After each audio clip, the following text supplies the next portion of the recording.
Dad's voice still echoes in my ears, sharp, furious, cracking through the living room like lightning splitting a tree. That money was for her loans, Anna. How could you possibly think buying your brother a house was the right thing to do? I didn't answer him at first, not because I was afraid, but because my hands were still trembling from the moment earlier that morning, the moment my brother, Evan, walked into his first real home and cried like he did when we were kids. I had never seen him look safe before. Now Dad stood in front of me, red-eyed with rage, holding the bank slip like it was proof of a crime. Mom stayed by the kitchen doorway, one hand gripping her phone, pretending she wasn't listening. She always pretended. That was her specialty. And my sister? She was upstairs sleeping or pretending to. I could still hear her laughter from last night, the same carefree laugh she used every time she convinced Dad to do something for her. But this time, the laugh wasn't working. Because I'd done something Dad never predicted. I broke the rule that ruled our house for years. Everything goes to Emily first, always. And for the first time in my life, I chose someone who actually needed me, even if it meant becoming the villain in my father's eyes. Dad adored Emily. It wasn't favoritism anymore, it was worship. When she was born, she nearly died from a lung complication, and Dad swore to God he'd protect her with his life, and he did. But somewhere along the way, protecting turned into something darker. Entitlement, indulgence, blindness. Emily grew up learning that consequences were optional. Failed a class? Dad blamed the teacher. Crushed someone's car? Dad said insurance existed for a reason. Drained her credit card? Dad paid it off and ordered her pizza to calm her down. Meanwhile, Evan and I lived in the shadows. Evan was brilliant, not school smart, but heart smart. He fixed things, repaired neighbors' computers for free, worked overtime every weekend. But Dad never saw him. He only saw Emily. She was the sun. We were planets. And like all planets, we learned to stay in orbit. When Mom quietly told me one night that Dad had set aside a large emergency fund specifically for Emily's inevitable graduate school loans, I wasn't surprised. She wasn't even in school yet. She had switched majors 4 times. She partied more than she studied. But Dad believed in her, blindly, desperately, dangerously.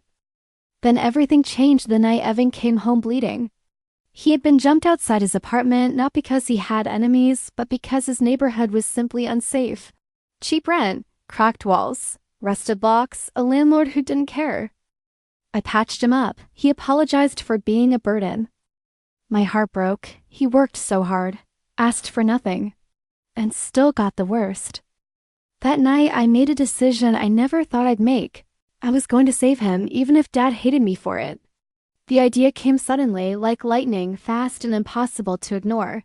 Dad had a hidden emergency fund for Emily. $148,300. I knew the exact amount because he bragged about it once, telling relatives how real parents plan ahead for their gifted children. He never planned ahead for Evan or me, ever. Evan's apartment lease was ending. He was struggling. His neighborhood was dangerous. His mental health was deteriorating. And I knew if something happened to him, I would never forgive myself, so the next morning I called a realtor. I found a small 2-bedroom house outside the city, nothing fancy, but safe, quiet, with enough sunlight to brighten even Evan's darker days. The price was perfect. The timing was perfect. The risk? Terrifying. I wasn't allowed access to Dad's emergency fund, but I was his accountant. I managed bills, taxes, schedules. Dad trusted me to be the responsible one. He never thought I'd use it. The money transferred smoothly. The house became Evan's. And for the first time since childhood, I felt like I had done something right. Evan didn't know, not yet. I drove him to the house on a sunny Friday morning after his night shift. He thought we were going grocery shopping. When he saw the house, he stopped breathing. Who lives here?" he asked. "You," I whispered. His knees buckled. He cried into my shoulder, repeating, "Why? Why would you do this for me? Because no one else ever did." He clung to me like he did when he was little. The night Dad punished him for breaking Emily's porcelain doll even though Emily threw it at him. "This is the first time I feel chosen," Evan said softly. My heart cracked. I dropped him off, promised to return later, and drove home smiling for the first time in months. Then everything collapsed. When I entered the house, Dad was waiting in the living room, holding the bank statement in his shaking hand. "Where is the money, Anna?" His voice was shredded with fury. I froze. Emily walked in behind him, arms crossed, smirking. "I told you she's jealous of me," she said. "She probably used the money to take a vacation or something." Dad slammed the paper down. "Tell me you didn't touch that account." I could have lied. I could have said it was hacked. I could have blamed a bank error, but Evan's smile was still warm on my shoulder. So I told the truth. "I bought Evan a house." Silence. Dead, heavy silence. Then Dad roared. "That money was for her loans. You stole from your own family." "I saved our family," I whispered back. "Wrong answer." Dad pounded his fist on the table. Emily gasped dramatically. Mom stepped backward as if I had confessed murder. "You ruined everything," Dad spat. "You betrayed me. You betrayed her." Her. Always her. Not once did he ask why Evan needed a house.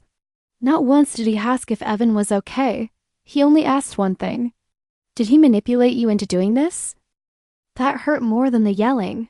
"Dad," I said softly, "Evan didn't even know." He shook his head in disgust. "You are no daughter of mine." I swallowed. "Then Evan's house is the best thing I've ever done." Dad wasn't done, not even close. He grabbed his phone, marched around the kitchen, dialing lawyers, threatening to call the police, shouting words like fraud, theft, breach of trust.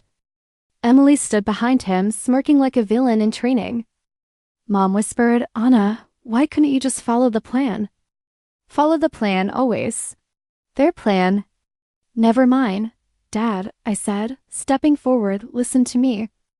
But he cut me off. "No, you listen. I sacrificed everything for this family, and you repay me by giving away her future?" Her future, future, future. As if Evan's safety wasn't a future worth protecting. "You never loved him," I said quietly. "Not like you love her." Dad froze. Mom gasped.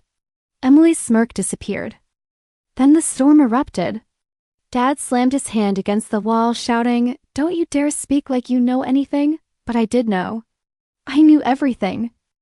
"Dad," I said, calm now, "when Evan had pneumonia at 13, you went to Emily's piano recital instead of the hospital."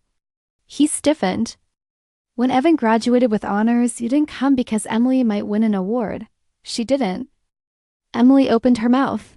I kept going. "When Evan was robbed last month, you said it was his fault for living low." Dad's face turned white. "You don't see him," I whispered. "You never have." I didn't yell. I didn't cry. I just said the truth. Dad lunged toward the hallway. "I'm going to get the papers," he growled. "You'll pay back every cent." "I already did," I said calmly. He stopped. "What?" I pulled out the folder I prepared earlier, because unlike him, I planned ahead. "Dad, your emergency fund," I said gently. Most of it came from my tax return adjustments over the past 6 years. His eyes widened.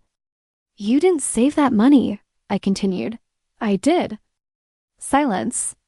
"You're lying," Emily muttered. I handed Dad the documents. He read them.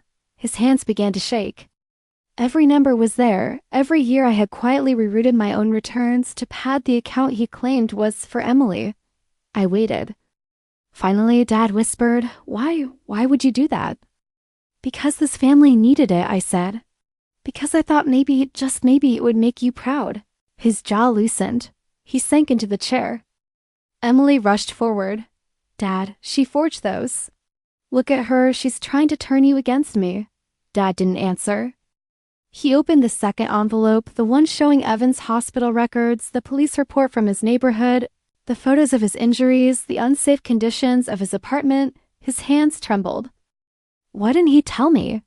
Dad whispered. I met his eyes. "Because you wouldn't have listened." Something shifted in the room, a crack in the fortress he had built around Emily for years. Emily began crying. Loud, dramatic. "You're choosing them over me?" Dad didn't answer. For the first time ever, he didn't rush to comfort her. Instead, he whispered, "I didn't know Evan was hurting." I stepped closer. "You didn't want to know." He shook his head slowly. Then something happened I will never forget.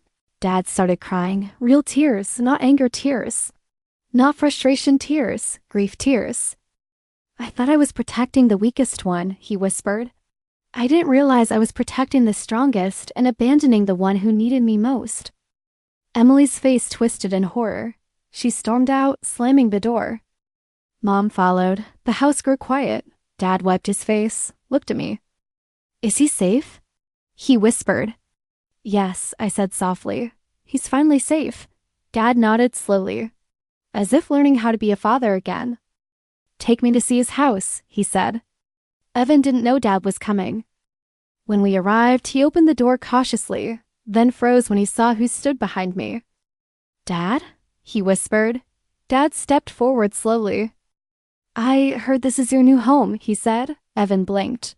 Yeah, but I didn't. Dad held up a hand. No, let me say something first. The wind rustled through the trees. The porch light flickered softly. Dad swallowed hard. I failed you, he said. It wasn't just neglect, it was blindness. I put so much attention into protecting one child that I forgot to love the others.